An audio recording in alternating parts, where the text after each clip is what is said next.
Hola, muy buenas a todos y bienvenidos al canal. En este vídeo pretendo hacer una breve explicación sobre qué son los tipos de interés, cómo influyen en la economía y qué sentido tiene y cómo nos afecta que estos sean negativos. Bien, empecemos comentando qué es el tipo de interés. El tipo de interés es el precio del dinero. ¿Por qué tiene precio el dinero o por qué nos cobran un tipo de interés cuando pedimos un préstamo o cuando hacemos alguna transacción? La razón por la que se cobra un tipo de interés es porque el riesgo que asumes al prestar ese dinero tiene que estar remunerado de alguna manera para que estés dispuesto a prestarlo. Su valor se mide en porcentaje y generalmente se expresa en términos anuales. Por poner un ejemplo, si tenemos un tipo de interés al 1% para una operación financiera, un préstamo por ejemplo, la persona que solicita ese préstamo devolverá la cantidad solicitada más el 1% al final de la operación. Por lo tanto, para el que pide prestado, ese 1% sería el precio del dinero y para el prestamista es el rendimiento de ese dinero. Por lo tanto, lo que reflejan es la remuneración al capital cuando se genera un préstamo.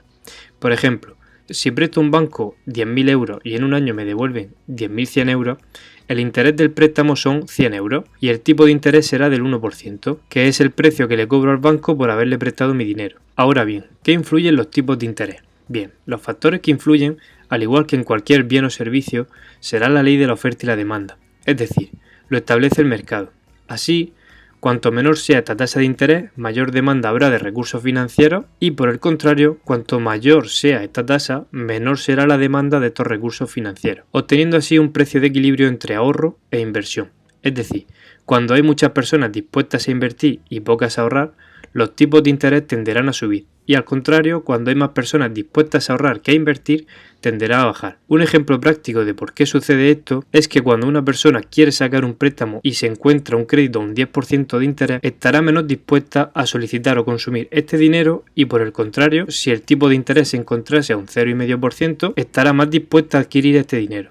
Sin embargo, en el caso de la oferta, es decir, del prestamista, del que ofrece el préstamo, la relación con la tasa de interés es directa, porque cuanto mayor sea, mayor será también la predisposición de prestar dinero, y cuanto más bajo sea el tipo de interés, menos se querrá prestar este dinero, obteniendo así un punto de equilibrio que establece el valor del tipo de interés. Aunque el mercado no es el único que indica su valor, también existen otras variables importantes directamente relacionadas con los tipos de interés. Estas variables son el tipo de interés real de la deuda pública, la inflación esperada, la prima por liquidez, el riesgo de intereses de cada plazo de vencimiento, la prima por riesgo de crédito del emisor y el factor que más influye en todos los anteriores y por tanto tiene el mayor impacto, se trata de los bancos centrales, de los que tanto hablamos. El Banco Central de cada país fija un tipo de interés oficial para las operaciones interbancarias, es decir, el dinero que el Banco Central presta a los bancos y que se prestan los propios bancos entre sí, o el tipo de interés legal del dinero que se aplica a deuda, como cuando Hacienda te realiza la devolución de la renta fuera de plazo. Su control le permite aplicar políticas económicas expansivas o restrictivas reduciéndolo o ampliándolo. Por lo tanto, los tipos de interés del Banco Central Europeo marcan el precio oficial del dinero para la Unión Europea, al igual que la Reserva Federal los marca para Estados Unidos y el Banco de Inglaterra para Reino Unido, por ejemplo. Estos tipos del Banco Central Europeo establecen el precio al que se compra y se vende el dinero en la Unión Europea. Su evolución es clave para buena parte de los productos financieros que ofrece la banca, como los depósitos o los préstamos. Con unos tipos de interés bajos como los actuales, la rentabilidad de los depósitos será limitada. Si los tipos suben, aumentará. ¿Cuál es el objetivo del Banco Central a la hora de cambiar los tipos de interés oficiales? En general, la teoría es que los bancos centrales buscarán en épocas de crisis bajar los tipos de interés para reactivar la economía, porque si sacar un crédito es más barato, estaré más predispuesto a ello y eso incentivará el consumo, ya que ese crédito será gastado, mientras que subirán los tipos de interés en épocas de bonanza económica con el objetivo de bajar los precios para enfriar la economía y evitar la aparición de burbujas, desincentivando así el consumo. ¿A quién beneficia una subida o una bajada de los tipos de interés? Bien, pues una subida de tipos de interés beneficia a ahorradores y prestamistas, ya que prestar dinero a una empresa, comprar bonos gubernamentales o corporativos o simplemente adquirir cualquier producto de ahorro que ofrezca una remuneración fija, estas son en las que ya sabemos la rentabilidad que vamos a obtener al adquirir el producto, si está vinculada a tipos de interés más altos pasan a ser más atractivos. En general, las subidas de tipos de interés fomentan el ahorro mientras que perjudican la inversión y al contrario, una bajada en el precio del dinero penaliza el ahorro y fomenta la inversión. explican cómo afectan los cambios en los tipos de interés a los mercados financieros. Desde el punto de vista de la renta variable, unos tipos más altos incrementan el coste del capital de las empresas, con lo cual la valoración pasa a ser menor estando todo lo demás constante. No es de extrañar, por tanto, que subidas del tipo de interés vengan acompañadas de caídas en la renta variable. En el mercado de las divisas o en el mercado forex es donde los tipos de interés tienen su efecto más inmediato. Una divisa cuya economía experimente un incremento de los tipos de interés pasará a ser más atractiva para los inversores y contará con mayores entradas de flujo de capital. Por el contrario, los inversores saldrán en masa de aquellas divisas que tengan una bajada en los tipos de interés. A este fenómeno se le denomina carry trade. Por último, los títulos de renta fija caen cuando se presentan las subidas de los tipos de interés. Esto es debido a que las subidas en los tipos de interés hacen que los bonos u otros títulos de próxima emisión pasen a ser más atractivos por presentar un cupón mayor. En un movimiento de búsqueda de eficiencia, los bonos antiguos pasan a ser menos atractivos,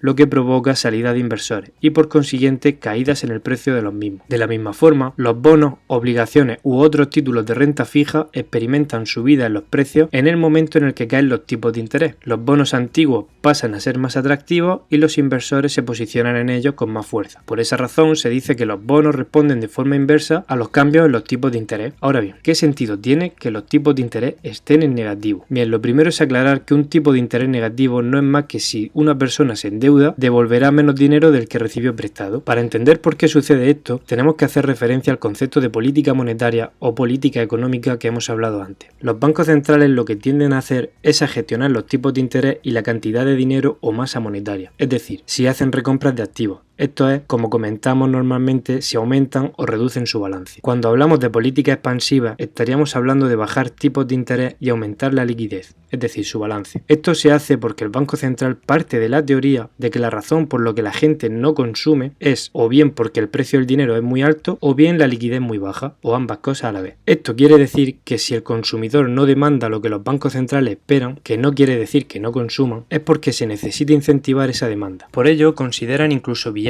presionar las tasas de interés a negativo hasta que el consumidor esté dispuesto e incluso obligado, vía penalización al ahorro, a aumentar esa demanda y equilibrar así el ahorro-inversión que comentábamos al principio. Consideran que esto podría ser positivo, ya que si se reduce el volumen de ahorro, se fomentará la inversión o consumo y por lo tanto la demanda agregada de la economía se incrementará, haciendo que la economía avance hacia una situación de pleno empleo. Este tipo de políticas puede funcionar durante un tiempo y a corto plazo, pero a medida que bajan los tipos de interés, también comienzan a aparecer inversiones poco atractivas, ya que si una inversión no es rentable a un 1% de interés y solo es rentable al 0%, imaginad qué tipo de inversiones. Probablemente una muy mala inversión que irá dinamitando el crecimiento de la economía. Además, el seguir estimulando esta demanda podría incluso ser un error, ya que tal vez las personas o bien no necesitan consumir más o bien no en tanta cantidad como la esperada por el Banco Central. Otra situación que buscan los bancos centrales con medidas económicas expansivas se trata de aumentar la inflación. La razón por la que se busca esto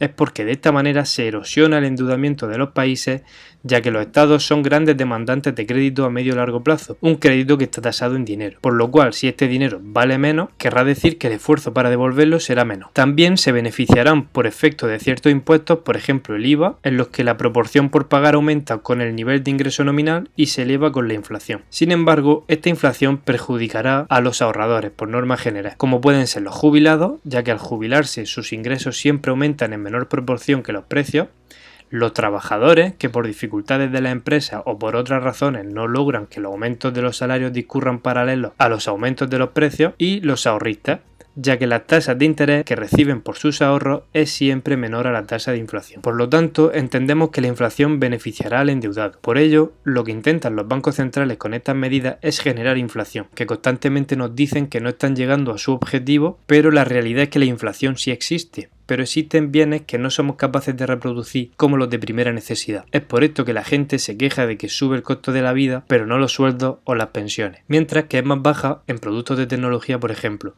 ya que tenemos la capacidad de aplicar economías de escala. El problema que nos encontramos a día de hoy es que estas medidas de estímulo no han cesado. Por lo tanto, al continuar inyectando liquidez, Los tipos continúan bajando hasta tipos incluso negativos, pero está resultando que el endeudamiento no baja, sino que sube y nos estamos encontrando ante una represión financiera, que no es más que una economía en la que se penaliza el ahorro y la inversión prudente, como por ejemplo la compra de bonos del Estado en los que ya vemos tipos negativos, y se beneficia al riesgo y al endeudamiento, por lo que acaba convirtiéndose en un incentivo perverso para seguir aumentando los desequilibrios y generar burbujas, empujando a los agentes a asumir más riesgos por una menor rentabilidad. Por lo tanto, el objetivo de tener tipos de interés negativos es, además de favorecer a los deudores por rebajar la carga de intereses a devolver, a fomentar o más bien a obligar a asumir más riesgos a las personas que tal vez sean conservadores. Esto es destinar esta cantidad de liquidez a la compra de activos de riesgo. Además, incentiva la creación de las llamadas empresas zombies, que son empresas que no están en buenas facultades, pero que están sostenidas en base a endeudamiento y reestructuración de deuda. Por lo tanto, se incentiva la mala inversión. Llegado a estos niveles, los bancos centrales son incapaces de solucionar este problema, ya que son incapaces de normalizar la política monetaria y estamos viendo cómo existe una enorme transferencia de capital desde los ahorradores y los sectores más eficientes a los endeudados y de baja rentabilidad, promediando a la baja el crecimiento de la productividad. Y para intentar solucionar este tipo de problemas, la solución que estamos viendo actualmente es más inyección de liquidez simplemente, cuando tal vez el problema que teníamos delante no era tanto de un problema de demanda, sino un exceso de oferta monetaria y un exceso de deuda. El problema que se añade a todo lo anterior es que si en algún momento se genera una gran crisis como la que estamos viviendo actualmente, no tendremos herramientas de política monetaria y fiscal para mitigar esta situación. O tal vez sí, los bancos centrales y los gobiernos tienen imaginación para intentar solventar la crisis y generar nuevas herramientas que no hayan sido utilizadas anteriormente. Herramientas que estamos viendo a día de hoy y se trata de la MMT o política monetaria moderna. Pero de esto hablaremos en otro vídeo. Como siempre, si te gusta este tipo de contenido, suscríbete al canal para no perderte nada, activa la campanita para estar actualizado de nuestras últimas publicaciones, dale a me gusta si te ha gustado este vídeo y mucha suerte como siempre en la salud, en el trabajo y en las inversiones y nos vemos en los próximos vídeos. Un saludo.